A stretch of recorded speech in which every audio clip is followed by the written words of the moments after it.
Greetings and thank you for at least getting this far. In this video, myself and Miss Sheila took the opportunity to discuss a show that both she and I were apparently fans of.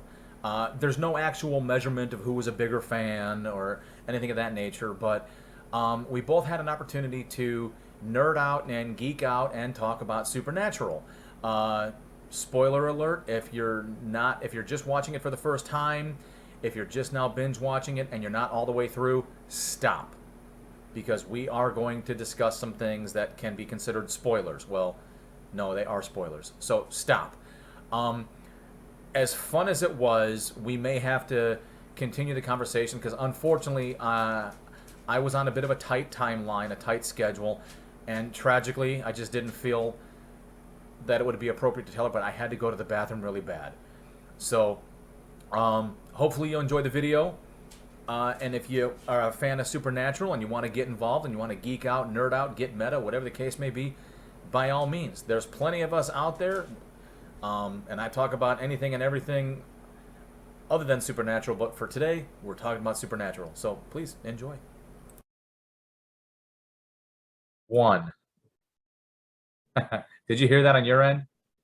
That's my speaker that Oh, is okay. notifying. Yeah. Yeah, it's interesting you brought up that whole the tainted thing right before I hit record.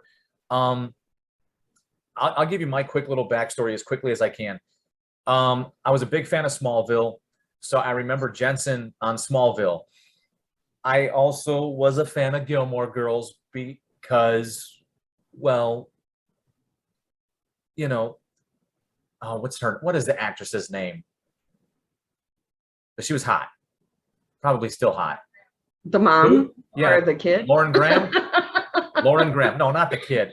Even though the kid's probably closer to my age. No, I don't think she's closer to my age. Anyways, I don't know. the mom was hot, and I loved Luke's character, who's going to be at the con in Raleigh. I really loved his blue collar, underdog character. Which actor plays Luke? Who's Luke again? I mean, I've watched it. Scott Peterson. Oh, but okay. Jared Padalecki was the first love interest of Rory. So Right. we were both familiar with them, and my wife and I had both noticed that the network, whether it was WB, UPN, CW, they seemed to have a history of recycling people. So I had just gotten back from a deployment to Fallujah in 2005.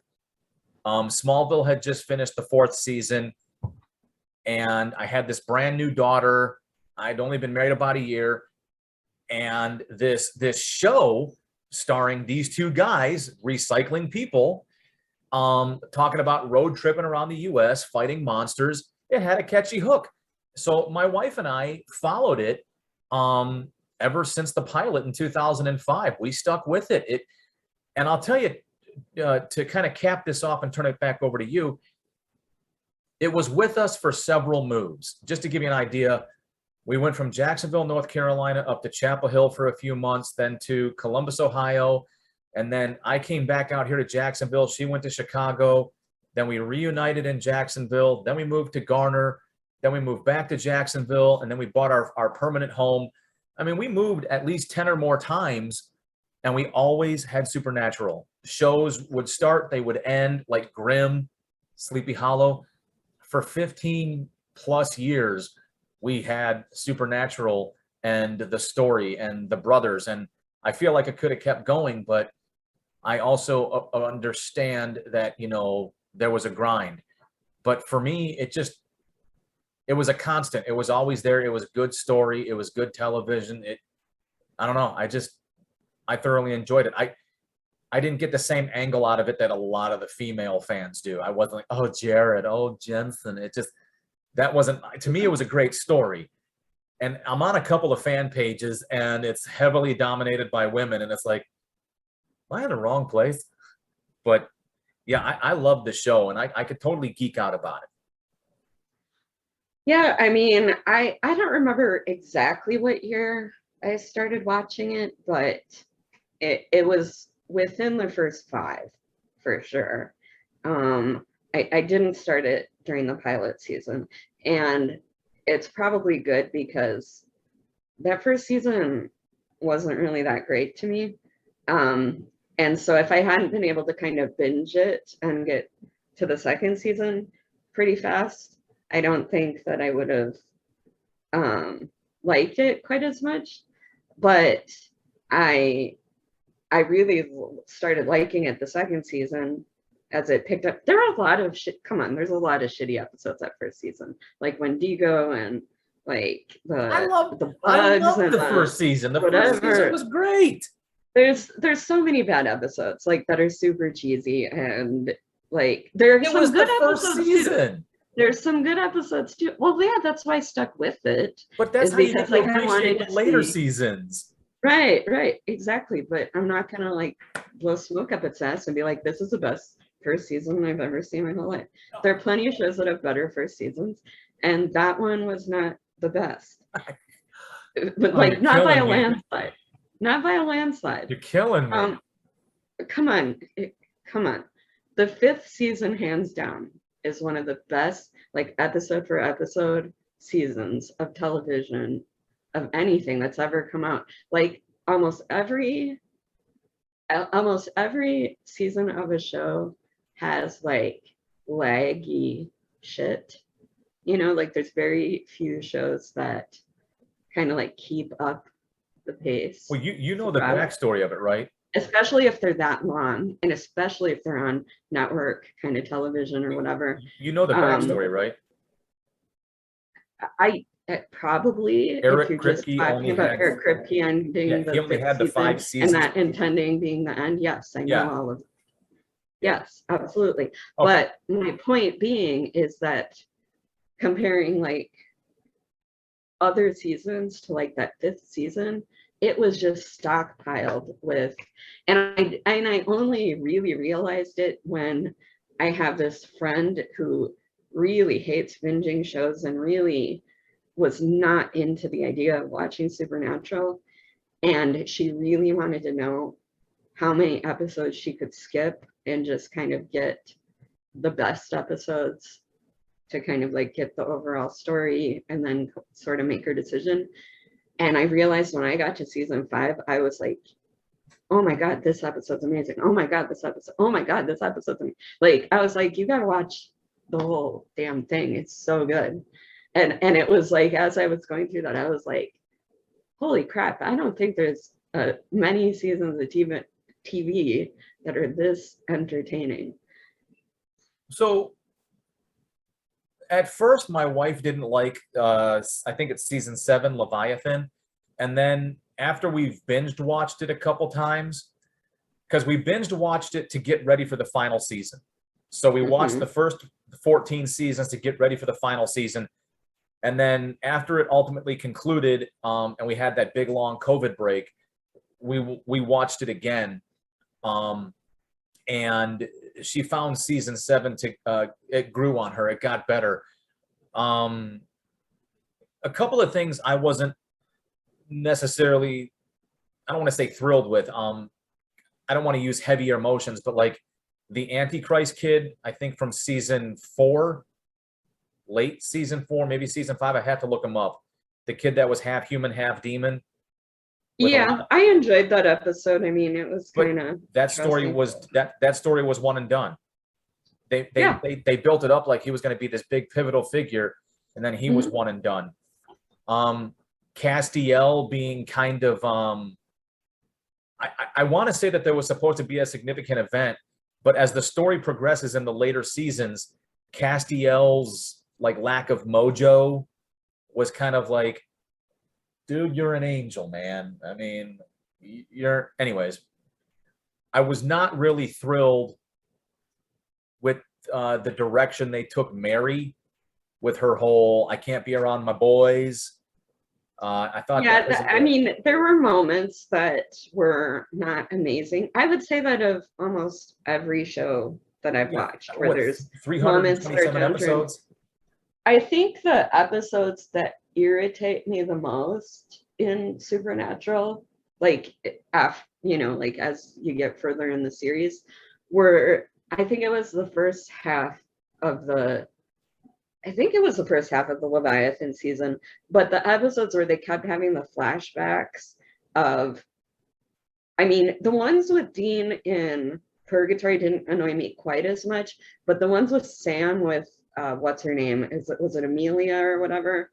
Like all the flashbacks of him with the dog and whatever. Season 8. But it was, oh, maybe, all right. Well, whatever. Like that Yeah, they killed first it, half Roman. of that season where they kept having the flashbacks, but especially the part where they'd have them just randomly stop and stare off and have a flat. I was like, this is terrible.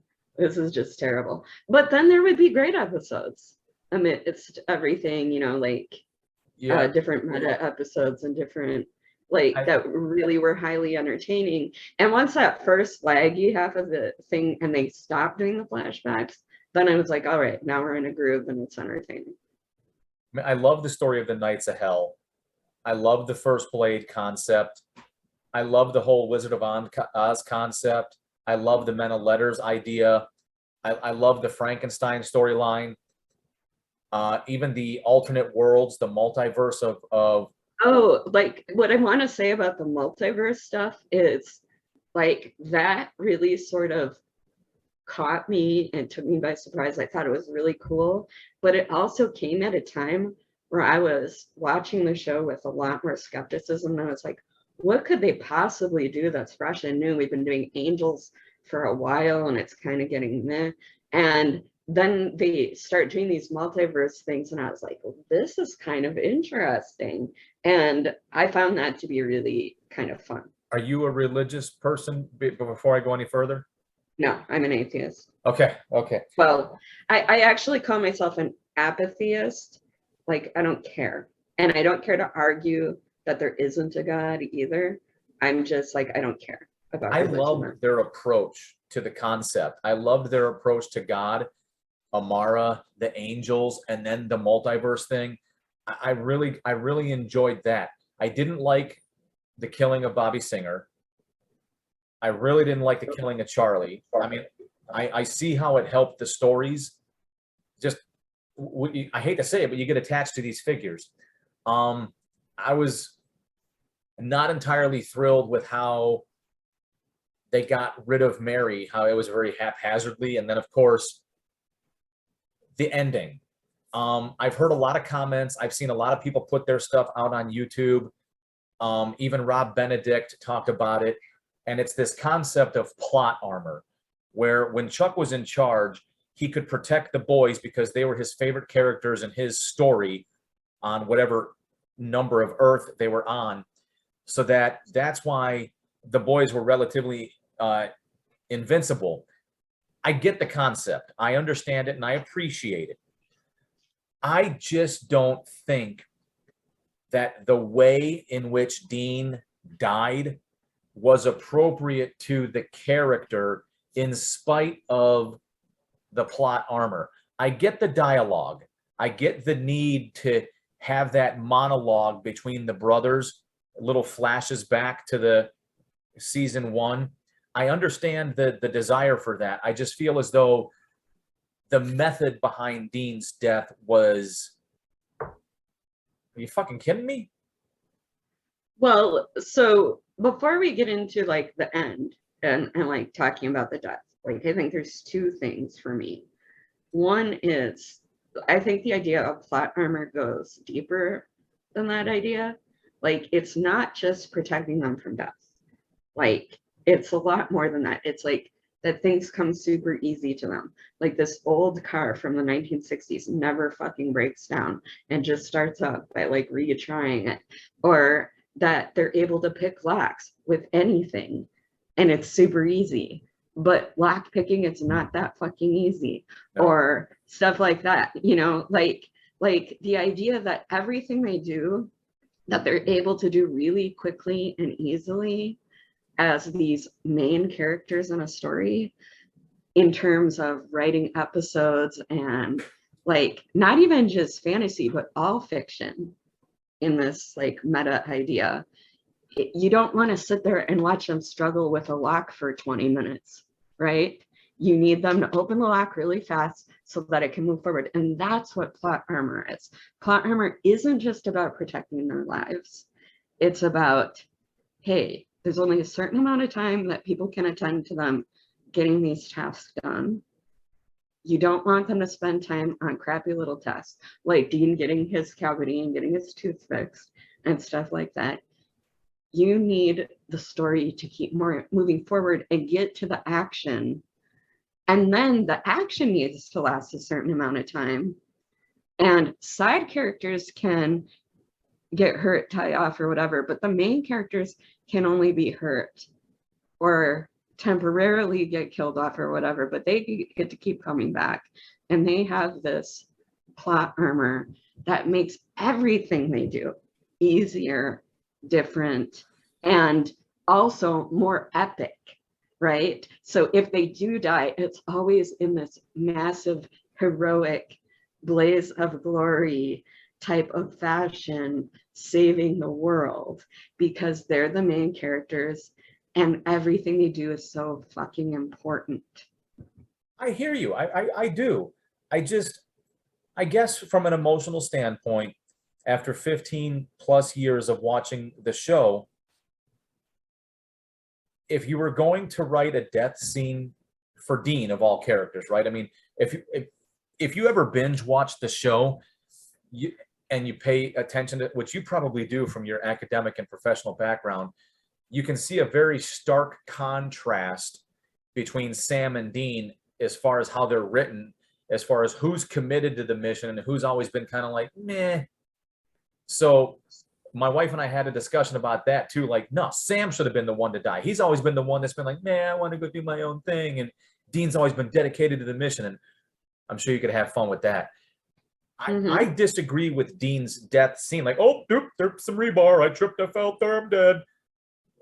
I felt if you're going to write a scene for him, it has to involve something that was more like his character, like jumping in front of a bullet to save Sam, jumping in front of a knife to save Sam. Something epic, something heroic, something that has to do with him being the main character that he was written to be by Chuck. Look, if you're going to go all psychoanalytical out of me, that is unfair.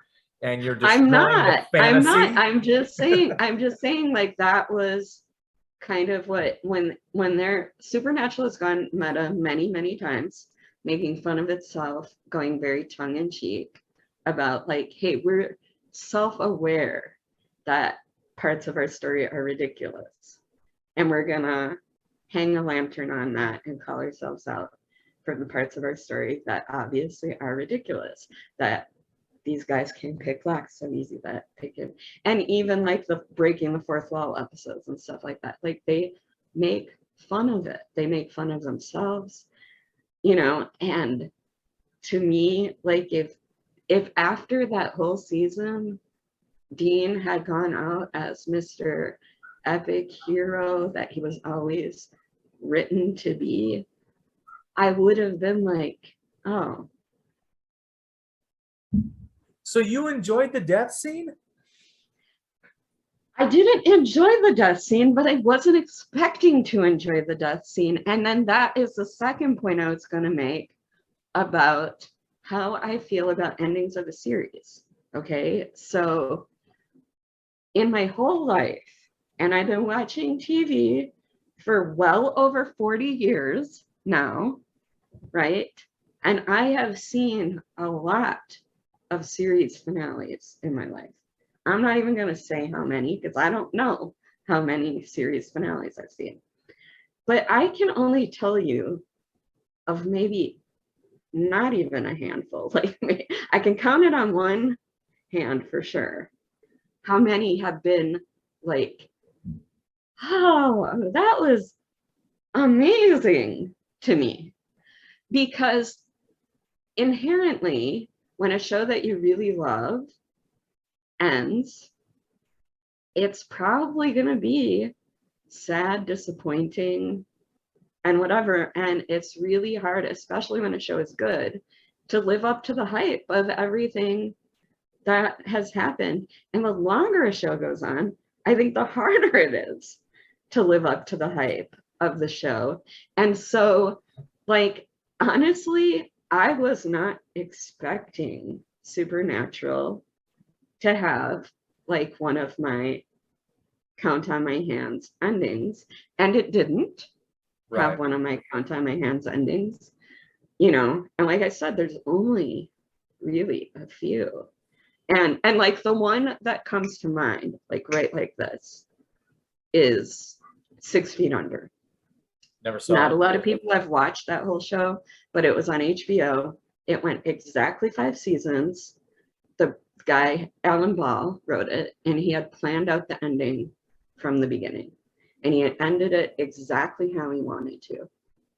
And I honestly think that when writers do that and end a show while they're at their peak, exactly how they want to, instead of trying to stretch them, that is the only time, sincerely, that I've ever seen those kind of endings that are really like perfect, where they have the perfect arch and then the perfect ending. The other one I can think of off the top of my head is a more recent series, The Good Place. Like when I watched The Good Place and got to the end of that, I was like, Was that Kristen oh, Bell? yes, so good. Never saw that one either. Do you by any chance ever immerse yourself in content like people who go to these very specific supernatural cons? Because apparently supernatural has to have its own convention now. Yes. You ever see? Well, I don't, do I immerse myself in it? No, because I've been too unhealthy since they started. So I haven't been able to do that. But have I been to similar types of things like when I was younger and healthier? Yes. Well, people post them online. So like there are Oh, people have I who, watched them? Yes, yes. I have absolutely watched the videos. Yeah, yeah, yeah. Oh, so like whether it's Wayward, I thought you were Winchester, asking if I went to them. because there's like two or three that are habitual. I don't know where they get the money from. I don't know where their income is, but it seems like it's always the same three that manage to go to the cons, or they're just friends with people who manage to go, and these people will send them their footage and they edit it. I'm sure there's a reasonable explanation, but it's always like the same three people that are posting convention footage, you know, from Right. all over the globe, all over the country. Um, I digress. Rabbit hole. The point I was trying to make is one of the things that Jensen had said was part of the reason that he and Jared and I think Misha got together and decided to end it was they didn't. First and foremost, I don't think they wanted to be NCIS, where they didn't know if they'd have enough staying power and enough storytelling to continue the ratings, continue whatever. And then I can't seem to find it, but I swear, not like the charisma thing, but I swear that there was a con where Jensen was talking about the grind, about living in San Antonio, no, living in Austin, you know, the studio or whatever is in Los Angeles, the production is in Vancouver, and he talks about the grind and he talks about his kids, and he's like, well, now my kids are in school and things are happening, and it's like, you know, my personal life has changed so much so where in order to keep doing the show for another 15 years, this is how it would impact my life. And he didn't go into soups and into the soup and or the nuts and bolts of it. I think I'm saying this wrong. Word retrieval, right? But Right. he said it's too much of a grind if you want to maintain your family. So he basically, in summation, wanted to go out on top, like you said, with 6 feet under. Wanted to end on a high note, end, you know, while this before like the fans are kind of like, man, it's not like, you know, it's man. So he wanted to end on a high note, and he wanted to. I think he was just tired of going to Canada. Not that there's anything wrong with Canada per se, other than what's wrong with any country, but that he was just because of Vancouver and everything. He was tired of that. As far as Well, the I think for anybody who starts a family and is trying to act in the long hours and moving away, it makes a ton of sense. I mean, if you're away from your family for months at a time, you know, or a big chunk of the year, and you know, you're having to fly and stuff like that. It's just not that easy. It's not the same as if you're going out for a short, not even short, but you know, even if you're going out for a 10-hour workday, which I think is too long and we overwork ourselves here in the US. But even if you're going out for a 10-hour workday, but every night you get to come home and see your kids, and it's not like you're going away for chunks of time. You come back, your kids grown up, you know, and stuff like that, and you're missing important milestones. You know, I think a lot of actors start to feel that when they start to have families. Now, I'm going to be completely selfish. All right. I'm not going to deny anything. I'm going to be completely selfishly honest. My wife and I were both like, so move to Vancouver. Yeah. They're both neighbors. Like they literally bought houses side by side in Austin, Texas. Jared's from San Antonio. Jensen is from Dallas. That's nowhere near Austin. They both moved to LA to get into the business. And at a time they had homes in LA. So clearly moving and setting up houses close to where the jobs are is not a freakishly weird idea. So move to Vancouver. And I know that's irrational and selfish. Yeah, it is. Well, especially in the winter. I mean, come on. I live in the north. I don't. And the winters get daunting here. I remember. So. It's been a while, but I remember. Yeah, and don't get me wrong, I've heard a lot of good things about Texas as far as how I think and feel about certain topics. And if Jared and Jensen feel the same way, I'll tell you, I don't know if there's any truth to it, but my wife has this theory that... Well, if they live in Austin, how they feel about Texas isn't necessarily reflective. Oh, yeah. Austin is apparently Austin the California of Texas. Austin's like my city where I live. You know, it's very not the same as the culture of the rest of the... Right. My wife had this unique theory, and it's basically because she's big on the Instagram. She likes to follow people on Instagram.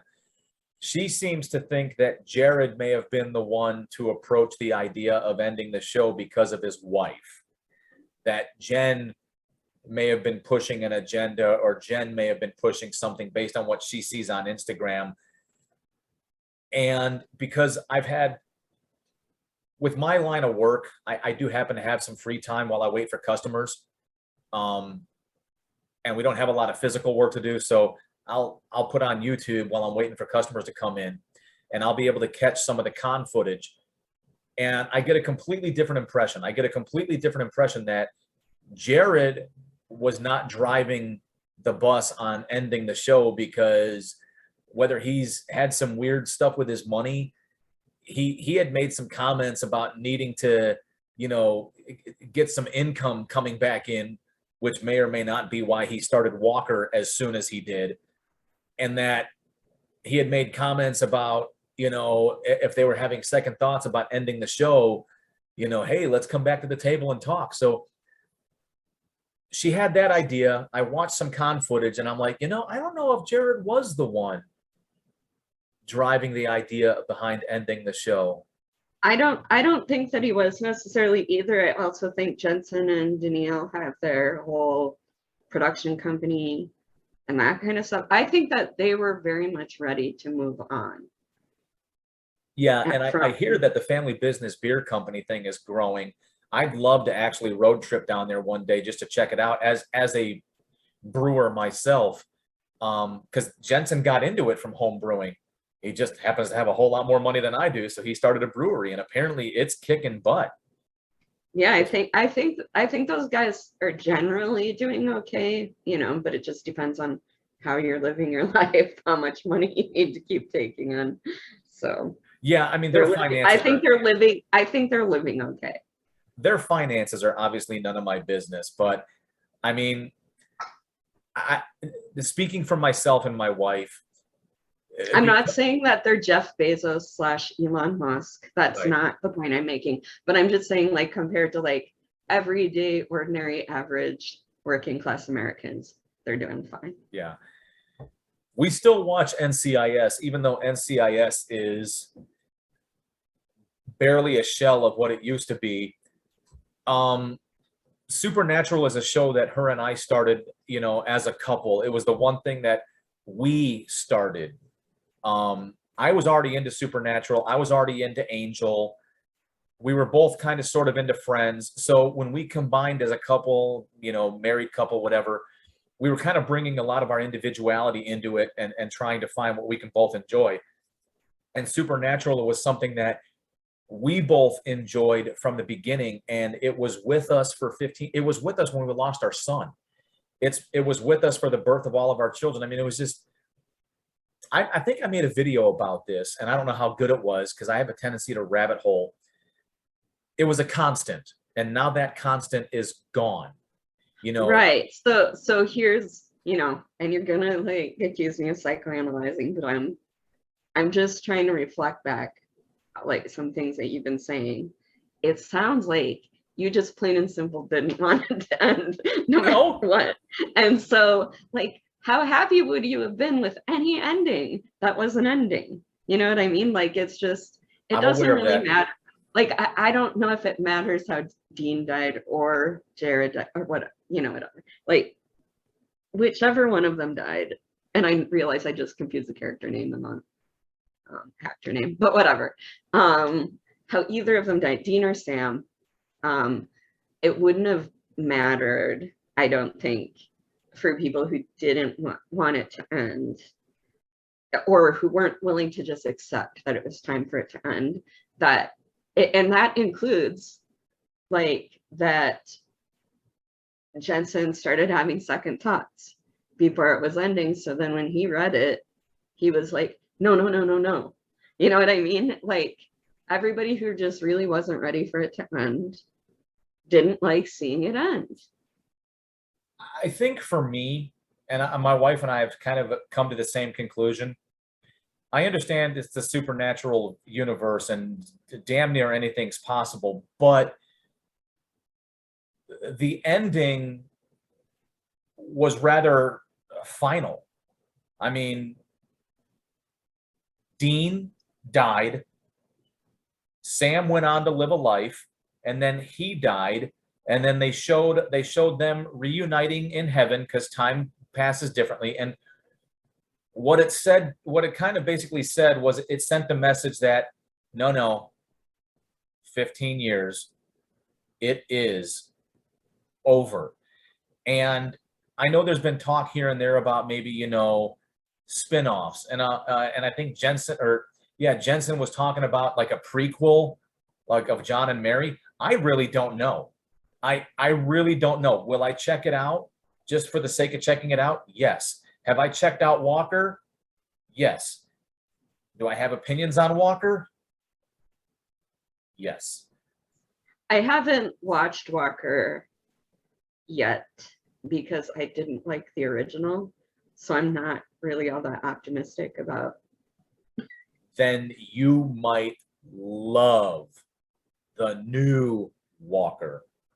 I may or I may not, but I just don't like the premise of the story. I don't care about a Texas Ranger. I never watched the original with Chuck Norris, but it as far as I can tell, the only thing they have in common is Texas and the last name. It's a completely different direction. It's a completely different story. There is absolutely 100% no Hayaka.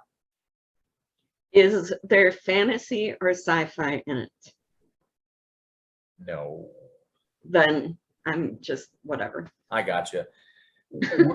We're checking it out because of Jared, but supposedly they're trying to make his character more like his real self. Wacky and clumsy and badoo. And I mean, I don't know Jared personally, so I don't know if that matches his personality, but when you're borrowing a name from an established series like Walker, Texas Ranger, starring Chuck Norris, which has this whole aura about it, my interpretation was you're going to match the aura. You're going to bring something to match the aura, and it is not. It is something completely different. And I don't know, like reboots, and I'm generally just not interested in them anyway.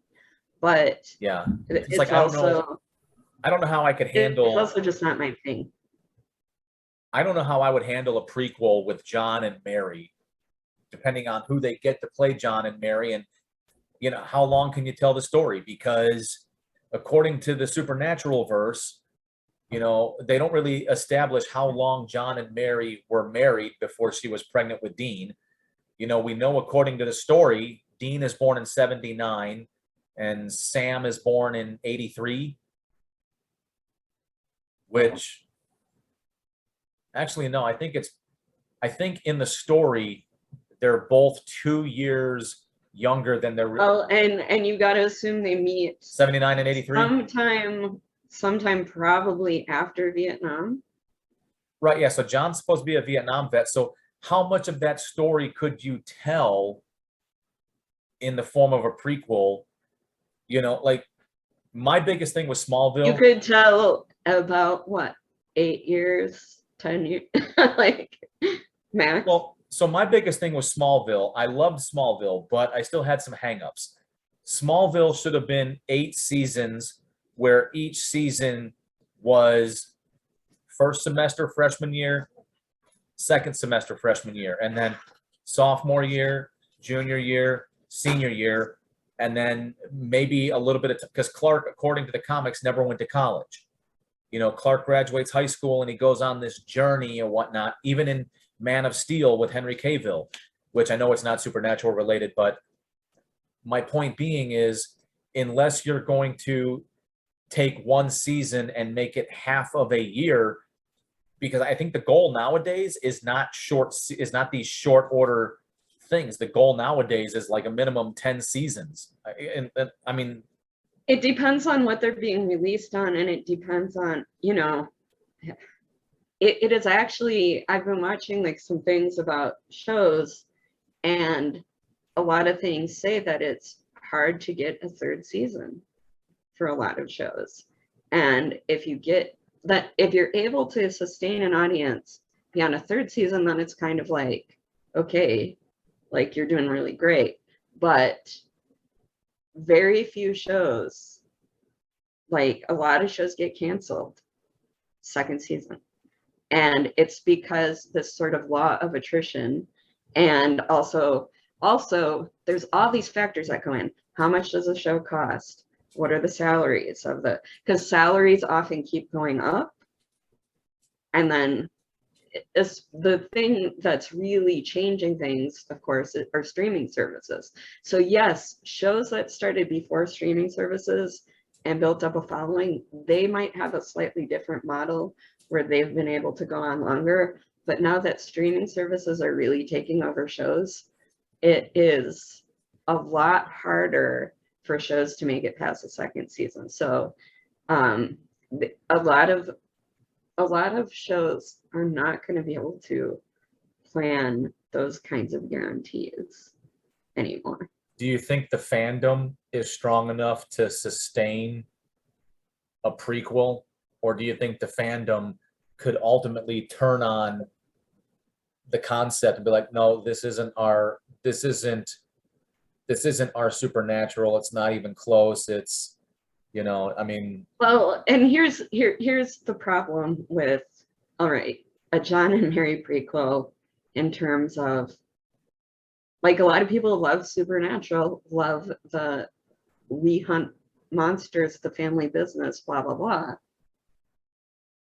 We already know, unless they're going to totally retcon things and make it a totally different show, John we already Newborn. know that John was clueless of anything going on. So John isn't going to be able to hunt monsters. The only one who's going to be able to hunt monsters at all is Mary. And also, we know that, okay, so she's going to be pregnant a couple of times, like very early on in the relationship. She's pregnant. It's like literally right after they run off. How long can you tell that story? How long can you tell the story of the gullible Vietnam veteran madly in love with the cute blonde, who's got a secret, and I don't think the supernatural story told us whether or not Mary was still doing stuff on the side, in which case That would be the It did. supernatural It verse. did tell us that in the Asa episode. Right, but okay. The interpretation I got, and I don't know if anybody else shares this, is that Mary legitimately gave up the life like 90+%. She gave up the life in terms of that was all she was going to do, but she couldn't get it out of her system, and so she had to go out. So you see my problem with this, right? If there's supposed to be a monster, well, it would essentially be like Bewitched. It would be a retelling of Bewitched or whatever, and it would be I don't know. It's hard for me to imagine it being great. And then you also have Mary being totally unaware of the more epic things that they fought. And like, yeah, they have the retcons of her memory getting wiped out and blah, blah, blah, and stuff like Star that. Wars episodes 1, 2, and 3, which are supposed to be more retro than Star Wars, 4, 5, and 6. Yeah, because you have to tailor it back. You have to remove some of the things from the supernatural verse. Me personally, I don't know how it didn't happen. I think a Wayward Sisters would have been a much better concept. I was totally on board with that. I mean, and for anybody who were like, well, I don't know about the women, I could care less about the gender or anything like that. I think I would love the Wayward Sisters. I think it's a great way to keep the story going with different characters from the original. Those are great characters. Yeah. Those are really well written, developed. Brianna Buckmaster. Oh, honestly, like I love that. Oh. The one spinoff that they tried to do, that damn thing that was supposed to, I don't know, like the Monster Mafia. Yeah, that was a terrible. That was garbage. Like, and the tone of it was blah. But yeah, oh my God, those like the Wayward Sisters would be fantastic. Like following like someone like Garth and his family would be fun, especially if you could interact with like other, and telling the story of life after after Sam and Dean. I think that would have been a better direction. They're already in South Dakota, so the sisters are in North Dakota, isn't it? They're in one of the Dakotas, which means it's not that big of a sale.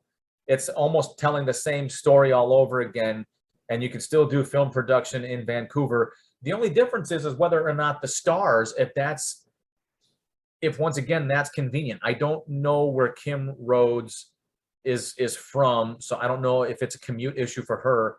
I apologize. I don't remember the younger females, but I don't know if it's an issue for them. And then Brianna Buckmaster is Canadian. I think she's from that area. So, yeah, but I just still think, that, that would be a great, that's a great suggestion. I would love watching that. The only problem so here's where you and I may clash, and not intentionally, just because of who we are. One of the things I loved about Supernatural, in spite of the network it's on, is Supernatural was KFC. It stuck to the original recipe. Supernatural was not an original product of the social justice consciousness that's permeating the country right now. It's a big deal for some. It's not such a big deal for others. For me, it is really not a big deal. I don't need to see socio-political content trending in my fantasy. All right. When I tune in, I'm trying desperately to tune out. And Supernatural gave me that opportunity. Was I could tune out. All right. And I didn't see anything. There was no subtext. You can try to convince me otherwise, but for me, Supernatural stayed true to form, and it wasn't woke. And I think another problem you might run into is the CW is trying so hard to address everything woke that if they tried to do something like Wayward Winchesters or something else, it would be just dripping and saturated in wokeness. And I don't know how much of the audience would be turned off. At least I would be, but I don't know how much of the original audience of Supernatural would it be or wouldn't be. I mean, I think if you liked it from the beginning, you'd probably be fine because you didn't notice how much Supernatural evolved over its seasons. I just find it funny that you're like, oh, it didn't have any of that. And I was like, oh, it had a ton of that throughout. Have you tried watching some of the more recent stuff? Like What do you mean by more the recent stuff? newest Roswell? I'm I didn't like the first Roswell, so again, I don't like reboots. So like when I hate an original thing, I usually hate reboots even more. We I tried. mean, it was mediocre, the original Roswell. It just was like it was there, so I watched it, but I'm just like whatever. Same with Charmed, very, very mediocre, like brainless kind of, witchy stuff. Uh, there's a new one, and I'm like, so I'm like, what more is there to say? So the CW, whether it's remaking stuff or whatever, the CW is pushing super hard on what they think are, I don't know, college level issues, whether it's the pronouns, the genders, the Yeah, fascism, well, and that was what was so interesting is was I didn't know if my mom was going to enjoy Supernatural or not when it first came out. And I was like, Mom, can we just try and get through the first couple of episodes? Like, I thought she might be turned off by just having two obnoxiously dudes, like kind of just like surrounding that, and then feeling like it was just like this overly aggressive murder fest, of shit. Because my mom doesn't like violence. Okay, gotcha. like I'll just preface, like my mom doesn't like. She's gotten tired of horror and violence as she's gotten older, and it's just a preference thing. She's allowed to have that. But if it's something that she finds meaningful or interesting, she'll sort of tolerate the violence to watch it. So she watched Buffy, she watched Angel, she watched Firefly. She really liked those.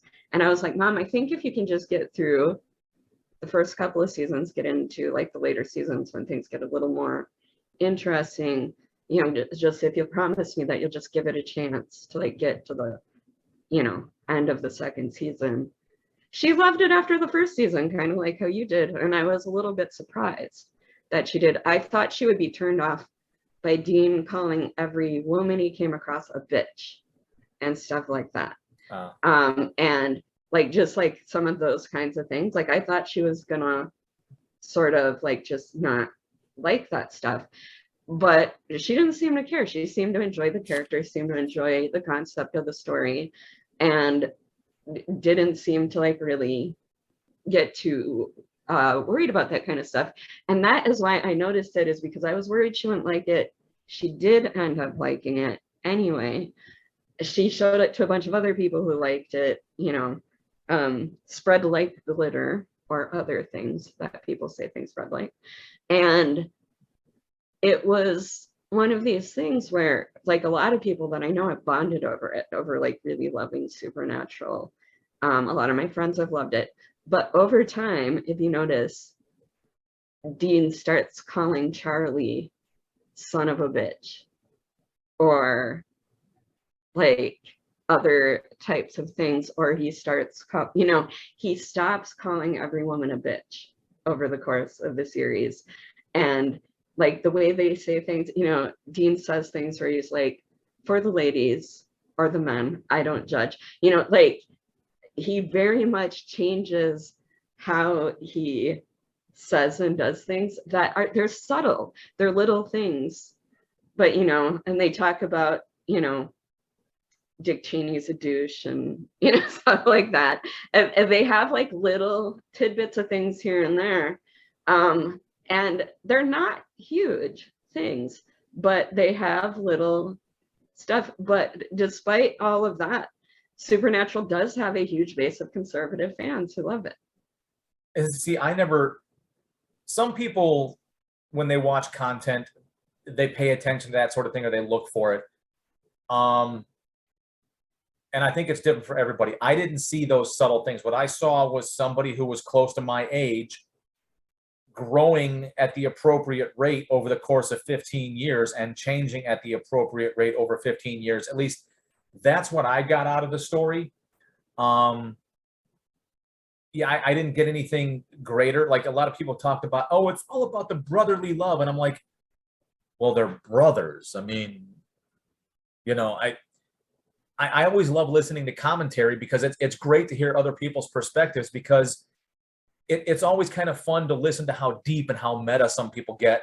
Where for my wife and I, we were just like, no, it was just cool. It was a great story. I mean, what about, did you see this or did you feel this? Or, and I was like, no, I just, I thought it was great. Well, I think it's the same thing with Buffy and Angel, right? Like, some people watch it and they just see it as like, this is a vampire thing. This is a, monsters, blah, blah, blah, right?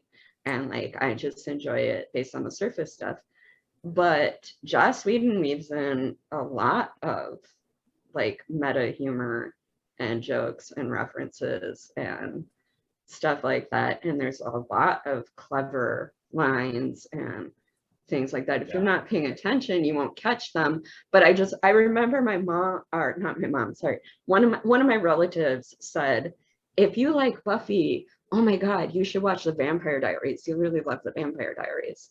And I tried to watch the like parts of the first, like, I don't think I ever got through the second episode, because like even the first episode, I fell asleep like 8 times trying to watch it.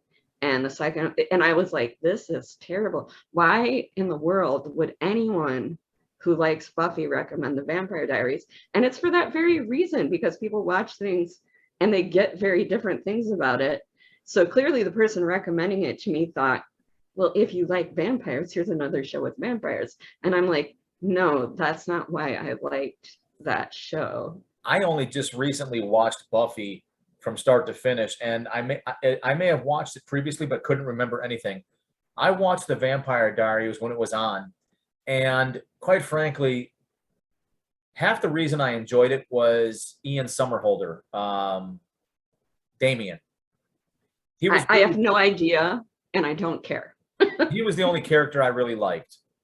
And it seemed like a soap opera with vampires to me. You're not entirely wrong, but we could talk about that later. Unfortunately, I have to jump off. I have to go take care of some things. I do really appreciate your time, and I really appreciate, among other things, nerding out about Supernatural. And yeah. We've discussed earlier that we'll maybe have some talks about some more socio-politically sensitive content, or we don't have to either. Like, I'm willing to nerd out. I'm willing to do anything. I just find it interesting talking. Well, we're on season 4 of Angel. We're almost midway through season 4 of Angel. I've seen it all the way through before, but I think that's my least favorite season of Angel. Okay. Maybe next weekend. I think that's the one. That's the one with Jasmine and everything, right? Gina Torres from Firefly. Yeah. That one is just like, to me. Okay. Well, let's try to do this again next week if we can. All right. All right. Good. I appreciate your time. Thank you so much. See you next week. Bye. Bye.